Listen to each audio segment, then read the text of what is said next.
2024 में एक YouTube channel मत खोलना अगर आपके पास इन 6 चीजों की नॉलेज नहीं है तो, वरना आप भी 90% यूट्यूबर्स की तरह अपनी जिंदगी के 1-2 साल बर्बाद कर लेंगे और एंड में कहेंगे कि यूट्यूब तो लक का गेम है। और इन 6 पॉइंट्स में से लास्ट पॉइंट सबसे इंपॉर्टेंट है, क्योंकि वो आपको सिर्फ एक यूट्यूबर नहीं बनाता बल्कि आपको एक रियल इन्फ्लुएंसर बनाता है। इसलिए वीडियो को स्किप करने की गलती बिल्कुल भी मत करना, वरना आपका फेल होना तय है। तो शुरू करते हैं पॉइंट नंबर 1 से, जो की है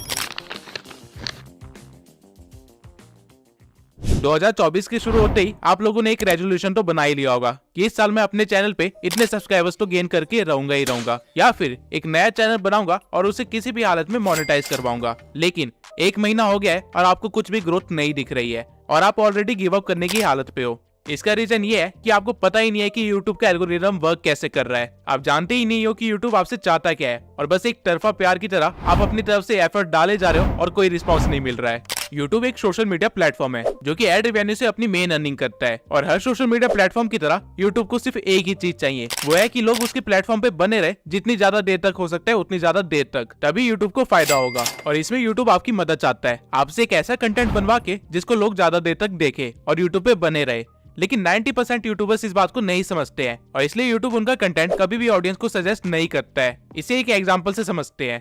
मान लेते हैं आपने एक नया यूट्यूब चैनल खोला और आपने अपनी एक वीडियो अपलोड करी। यूट्यूब उस वीडियो के टाइटल, डिस्क्रिप्शन और कीवर्ड्स के बेसिस पे उस वीडियो को कुछ लोगों को सजेस्ट करेगा, जिसके बाद वो लोग आपके थंबनेल के बेसिस पे आपकी वीडियो पे क्लिक करेंगे और उसे देखेंगे, जिससे यूट्यूब को ये पता चल जाएगा कि आपकी वीडियो किस तरह के लोगों को पसंद आ रही है। और फिर यूट्यूब सिमिलर इंटरेस्ट वाले लोगों को आपकी वीडियो भेजेगा और फिर चेक करेगा कि वो लोग आपकी वीडियो पे कैसे रिएक्ट कर रहे हैं। यूट्यूब बेसिकली 2 चीजों को ट्रैक करता है, वॉच टाइम और एंगेजमेंट। यूट्यूब देखेगा कि जिन लोगों को उसने आपकी वीडियो सजेस्ट की थी वो कितनी देर तक आपकी वीडियो देख रहे हैं। अगर ऑडियंस उसे काफी देर तक देख रही है या फिर पूरा देख रही है तो यूट्यूब उस वीडियो को और ज्यादा प्रमोट करेगा और ज्यादा से ज्यादा लोगों को दिखाएगा, क्योंकि इस वीडियो की वजह से लोग यूट्यूब पे 7 से 10 मिनट एक्स्ट्रा रुक रहे हैं, जिससे यूट्यूब काफी मोटा पैसा छाप रहा है। वहीं अगर इस वीडियो की ऑडियंस रिटेंशन कम होती तो यूट्यूब इसे सजेस्ट करना बंद कर देता, क्योंकि यूट्यूब अपनी ऑडियंस का मूड खराब करके उसे दूसरे सोशल मीडिया प्लेटफॉर्म पे नहीं भेजना चाहता है। ठीक इसी तरह अगर आपकी ऑडियंस आपकी वीडियो पे एंगेज कर रही है, यानी कि लोग उस पे कमेंट कर रहे हैं या फिर उसे शेयर कर रहे हैं, तो भी यूट्यूब आपकी वीडियो को प्रमोट करेगा, क्योंकि अगर आपकी वीडियो शेयर की जा रही है तो लोग बाकी प्लेटफॉर्म को छोड़ के आपकी वीडियो देखने आ रहे हैं, जिससे अगेन यूट्यूब का मेन मोटिव कंप्लीट हो रहा है, लोगों को अपने प्लेटफॉर्म पे रोक के रखना। और वहीं अगर आपकी वीडियो पे कुछ ज्यादा कमेंट्स आ रहे हैं तो काफी सारे लोग कमेंट्स का रिप्लाई भी करेंगे, बहसबाजी भी करेंगे और किसी न किसी तरह एंगेज करेंगे, जिससे आपका तो मेंटल पीस खराब हो जाएगा, लेकिन यूट्यूब अपना पैसा छाप लेगा आपको कुछ एक्स्ट्रा मिनट इस प्लेटफॉर्म पे रोक के। लेकिन वहीं अगर आपकी वीडियो एंगेजमेंट ला के नहीं दे पा रही है या फिर वॉच टाइम ला के नहीं दे पा रही है तो यूट्यूब आपकी वीडियो को यूजलेस समझेगा और उस पर अपना टाइम वेस्ट नहीं करेगा।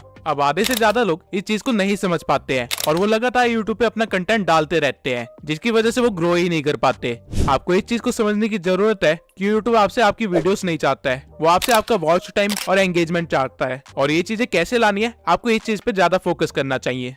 और एक और बहुत इंपॉर्टेंट चीज, एल्गोरिदम टाइम के साथ चेंज होता रहता है। 2014 में जब यूट्यूब पे ज्यादा क्रिएटर्स नहीं थे तब डजंट मैटर कि आप किस तरह की वीडियो बना रहे हैं, अगर आप ज्यादा वीडियोस डाल पा रहे हैं तो आपका वायरल होना कंफर्म था, क्योंकि उस टाइम पे यूट्यूब को ऑडियंस को अपने प्लेटफॉर्म पे लेके आना था, जो कि रेडियो या टीवी में घुसे रहते थे। यूट्यूब उनको अपने प्लेटफॉर्म में फंसाना चाहता था, इसलिए उस टाइम पे जितनी ज्यादा वीडियोस होती थी उतनी ज्यादा वेरायटी होती थी और उतनी ज्यादा लोग अट्रैक्ट होते थे। लेकिन 2018 में जब क्रिएटर्स काफी ज्यादा हो गए थे तब यूट्यूब अपनी ऑडियंस को बुला नहीं रहा था, बल्कि जो ऑडियंस उसके पास है उनको सस्टेन कर रहा था। इसलिए उस टाइम पे यूट्यूब ने लंबी वीडियोस को प्रमोट करना स्टार्ट कर दिया था। अगर आप उस टाइम पे कुछ 1 घंटे की वीडियो या फिर 30 मिनट की वीडियोस बनाते तो आपके वायरल होने के 90% चांसेस ज्यादा थे। और इसके बाद 2020 में एक और चेंज आता है, जब टिकटॉक और रील्स का जमाना स्टार्ट हो जाता है। अब लोगों को लंबी वीडियो नहीं देखनी थी, बल्कि उनको जल्दी जल्दी वीडियोस देखनी थी, और इसलिए यूट्यूब ने शॉर्ट्स इंट्रोड्यूस किए। और इवन अभी भी यूट्यूब शॉर्ट्स को काफी ज्यादा प्रमोट कर रहा है, क्योंकि शॉर्ट्स देखते देखते कब 1-2 घंटे निकल जाए पता ही नहीं चलता। और यही तो यूट्यूब को चाहिए कि आप उसके प्लेटफॉर्म को छोड़ के जाओ ही ना। और एज ए यूट्यूब क्रिएटर अगर आप बिना एल्गोरिदम को समझे वीडियो अपलोड करना स्टार्ट करोगे तो आपका फेल होना ग्रांटेड है। लेकिन क्या एल्गोरिदम एक लौता फैक्टर है जो कि आपके फेल होने का रीजन हो सकता है? नहीं।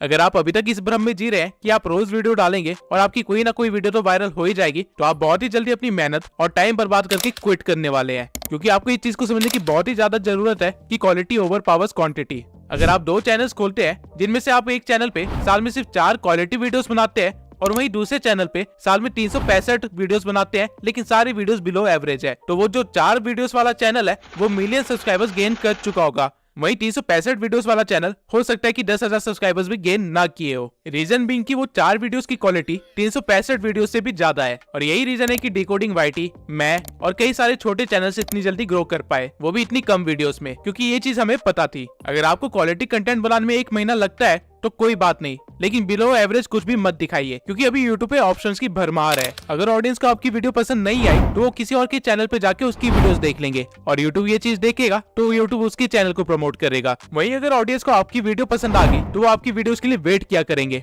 और यूट्यूब इस चीज को भी देखेगा और फिर वो आपके चैनल को भी प्रमोट करेगा। लेकिन वीडियोस की क्वालिटी बढ़ाए कैसे? तो वीडियोस की क्वालिटी बढ़ाने के लिए आपको कोई महंगे गैजेट्स की जरूरत नहीं है, बल्कि आपको सही टेक्निक्स की जरूरत है, जिससे कि आप सही स्क्रिप्टिंग, वॉइस ओवर और एडिटिंग कर पाओ। अब ऑल्दो और भी कई सारे फैक्टर्स होते हैं जो कि क्वालिटी कंटेंट बनाने के लिए इंपॉर्टेंट होते हैं, लेकिन ये 3 चीजें बेसिक है। और अगर आपको इसको अच्छा करना है तो आप मेरी how to grow on YouTube playlist देख सकते हैं, जहाँ पे मैंने हर एक पॉइंट को अच्छे से डिटेल में एक्सप्लेन किया हुआ है। और जब आप ये प्लेलिस्ट देख के ग्रो हो जाएंगे तब आपको रियलाइज होगा कि आप वो सारी गलतियां करने से बच गए जो कि हमने सालों तक की थी। लेकिन सिर्फ क्वालिटी कंटेंट और एल्गोरिथम को समझने से आप अपने चैनल को फेल होने से नहीं बचा सकते हैं, क्योंकि यूट्यूब अगर आपकी वीडियो ऑडियंस तक पहुंचाएगा ही नहीं, उसे इंप्रेशंस देगा ही नहीं, तो वीडियो का आप क्या ही करोगे।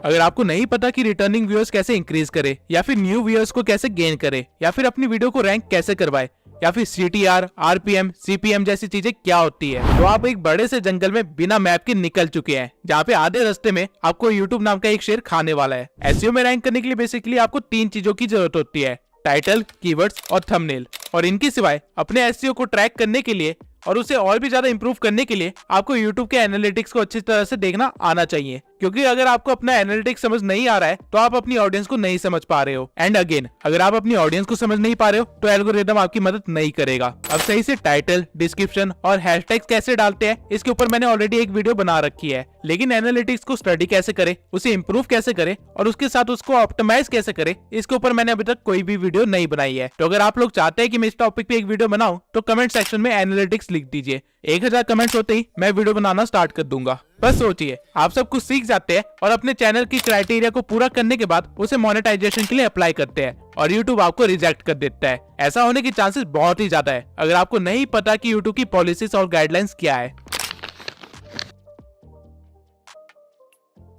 YouTube की नई पॉलिसी के अकॉर्डिंग आप अपने चैनल को 500 सब्सक्राइबर्स और 3000 वॉच आवर से भी मोनेटाइज करवा सकते हैं, या फिर शॉर्ट्स के 3 मिलियन व्यूज से भी। ये क्राइटेरिया पहले 1000 सब्सक्राइबर्स और 4000 घंटे का था, और 10 मिलियन शॉर्ट्स के व्यूज। लेकिन यहाँ पे YouTube एक गेम खेल रहा है। आप अगर 500 सब्सक्राइबर्स के साथ अपने चैनल को मोनेटाइज करवाते हैं तो आपको एड रेवेन्यू नहीं मिलेगा, बल्कि आपको सुपर चैट, मेंबरशिप और मर्चेंडाइज का ऑप्शन मिलेगा, जिनसे की काफी कम अर्निंग होती है। आपको एड रेवेन्यू नहीं मिलेगा, जो कि हमारा मेन सोर्स ऑफ इनकम होता है। लेकिन YouTube ने ऐसा क्यों किया? अपने क्रिएटर्स को बचाने के लिए। YouTube आप पे मेहरबान नहीं हो रहा है, बल्कि टिकटॉक ने अपना क्राइटेरिया लो कर दिया था, इसलिए YouTube को भी लो करना पड़ा, ताकि उसके क्रिएटर्स YouTube को छोड़ के टिकटॉक पे ना भागे। और अगर आपको लग रहा है कि आप सिर्फ शॉर्ट्स बना के वायरल हो जाओगे और अपने YouTube चैनल को मोनेटाइज करवा लोगे, तो let me tell you one thing, shorts पे अर्निंग ना के बराबर है, अंटिल आपके हर शॉर्ट्स मिलियन व्यूज के ऊपर ना जा रहे हो। बल्कि एक शॉर्ट को वायरल करने से ज्यादा आसान एक लॉन्ग फॉर्म कंटेंट को वायरल करना है। लेकिन YouTube ने आपके दिमाग में इसकी टोटली अपोजिट चीज भर दी है, जिसकी वजह से आप काफी ज्यादा टाइम और मेहनत बर्बाद करने वाले हैं। अगर आपको सिर्फ वायरल होना है तो शॉर्ट्स आपके लिए सही चीज है, लेकिन आप अगर YouTube पे एक करियर बनाना चाहते हैं और यहाँ से अर्निंग करना आपका मेन गोल है, तो आपके लिए शॉर्ट्स सही चीज नहीं है।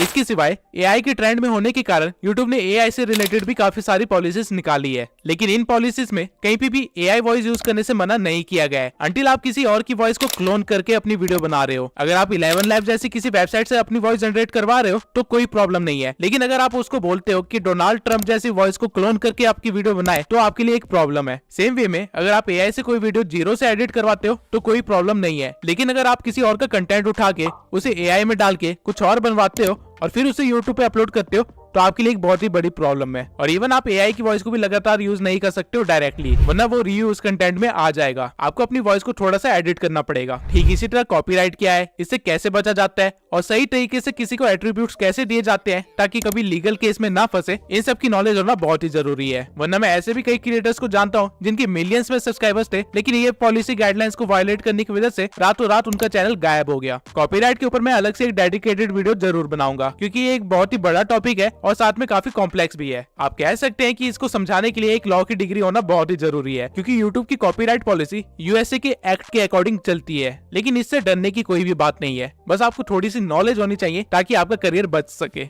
अब ऐसे भी कई सारे चैनल्स हैं जिन्होंने इन सब चीजों का ध्यान रखा था, लेकिन आज उनकी हालत एक नए यूट्यूबर से भी बेकार हो रखी है। लेकिन ऐसा कैसे हुआ? यूट्यूब एक रियल बिजनेस है और हर बिजनेस की तरह यहाँ पे भी कंपटीशन है, और अगर आप अपने कंपटीशन को नहीं भाप पाए तो आपका कंपटीशन आपको खत्म कर देगा। और कुछ ऐसा ही हुआ है जुन्नू की टेक और फैक्ट टेक के साथ। और ये प्रॉब्लम आपको सिर्फ तब नहीं आएगी जब आप ग्रो कर चुके होगे, बल्कि आप जब ग्रो करने की कोशिश कर रहे होगे तब आपको रियलाइज होगा कि आपसे बेहतर चैनल्स आपके बिल्कुल बगल में ही खड़े हैं और आपसे कम्पीट कर रहे हैं। और अगर आपको उनको पीछे छोड़ना है तो आपको कुछ ऐसा करना पड़ेगा जो कि कोई और नहीं कर रहा है, वरना आप भी उन 90% यूट्यूबर्स की तरह इस कंपटीशन में दब के खत्म हो जाओगे। अब अगर आप सोच रहे हैं कि मैं नीश ही ऐसे सिलेक्ट करूंगा जिसमें कंपटीशन ना के बराबर हो, तो आप बहुत ही गलत हो, क्योंकि ऐसी कोई भी नीश नहीं है जिसमें कंपटीशन ना हो। आप कुछ भी इमेजिन कर सकते हैं और जब आप सर्च करेंगे तो आपको उसमें कंपटीशन मिलेगा ही मिलेगा। तो कंपटीशन से बचे कैसे? इसका सिर्फ एक ही तरीका है कि आपको ट्रेंड के साथ चलना पड़ेगा, एडेप्टेशन करनी पड़ेगी और साथ में अपनी एक यूनिक आइडेंटिटी बिल्ड करनी पड़ेगी। इवन हमारी नीश में भी काफी सारे क्रिएटर्स 5 साल से भी पहले बैठे हुए हैं, लेकिन पिछले 1 साल में एक नया ट्रेंड आया है जिसकी वजह से इन बड़े क्रिएटर्स को भी मुश्किल का सामना करना पड़ रहा है। वो है एडिटिंग का ट्रेंड। ये सारे क्रिएटर्स अपनी फेस कैम वाली वीडियोस को हटा के अब एक व्हाइट बोर्ड पे आ गए हैं, जहाँ पे ये व्हाइट बोर्ड पे सारी चीजें एक्सप्लेन कर रहे होते हैं। लेकिन नए ट्रेंड में जहाँ एडिटिंग के थ्रू हर चीज को एक्सप्लेन किया जा रहा है, उसे ये अडेप्ट नहीं कर पाए, जिसकी वजह से छोटे चैनल्स भी इनसे ज्यादा व्यूज ले जा रहे हैं। और ठीक इसी तरह छोटे चैनल्स में भी कॉम्पिटिशन काफी ज्यादा बढ़ गया है, जहाँ पे ग्रो करने के लिए आपको कुछ यूनिक करना पड़ेगा। और वो कोई भी छोटी सी चीज हो सकती है, चाहे आपके बोलने का तरीका हो सकता है, आपकी स्क्रिप्टिंग का स्टाइल हो सकता है, या फिर मेरी तरह एक एआई अवतार हो सकता है, लेकिन कुछ अलग जो कोई और ना कर रहा हो। अब अगर आप कंपटीशन से बच भी गए तो आपको वो करना है जो बड़े क्रिएटर्स मजबूरी में नहीं कर पाते हैं और छोटे क्रिएटर्स बिना किसी प्रॉब्लम के कर सकते हैं।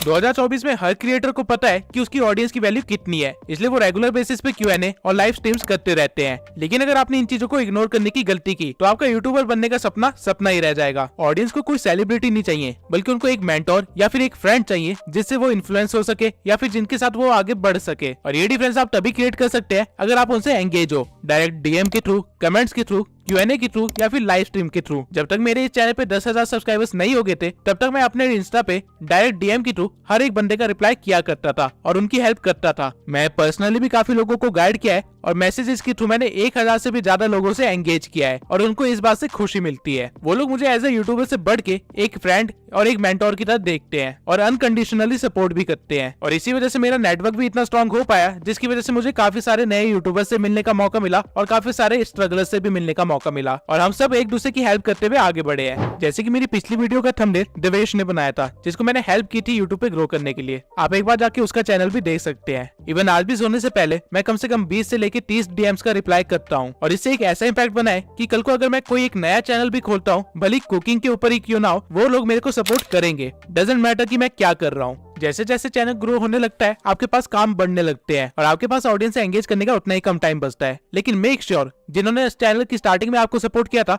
आप उनको एंड तक सपोर्ट करो, क्योंकि वो स्कूल फ्रेंड्स की तरह होते हैं। और क्योंकि आज मुझे मौका मिला है, तो मैं अमन पटेल के साथ साथ उन सभी सब्सक्राइबर्स को थैंक यू बोलना चाहता हूँ जो मेरे चैनल की स्टार्टिंग से लेके अभी तक मेरे साथ बने हुए हैं और इनको मैं एज अ ट्रू फैमिली मानता हूँ। अब आपको सारे 6 पॉइंट्स पता है जो आपको ध्यान में रखने चाहिए 2024 में एक यूट्यूब चैनल खोलने से पहले। और अगर आपने सोच लिया है कि आप एक यूट्यूबर बन के ही रहेंगे, तो मेरी इस प्लेलिस्ट को जरूर देखना। आप ऑलरेडी अपने कंपटीशन से काफी ज्यादा आगे बढ़ चुके होंगे। इसी के साथ इस वीडियो को खत्म करते हैं। मैं गिव अवे का विनर अगली वीडियो में अनाउंस करूंगा और अगली वीडियो एक Q&A होगी, जहाँ पे मैं यूट्यूब से रिलेटेड हर क्वेश्चन का आंसर दूंगा। तो कमेंट सेक्शन में अपने क्वेश्चन लिख दीजिए, क्योंकि अगली वीडियो में उसका आंसर मिलने वाला है।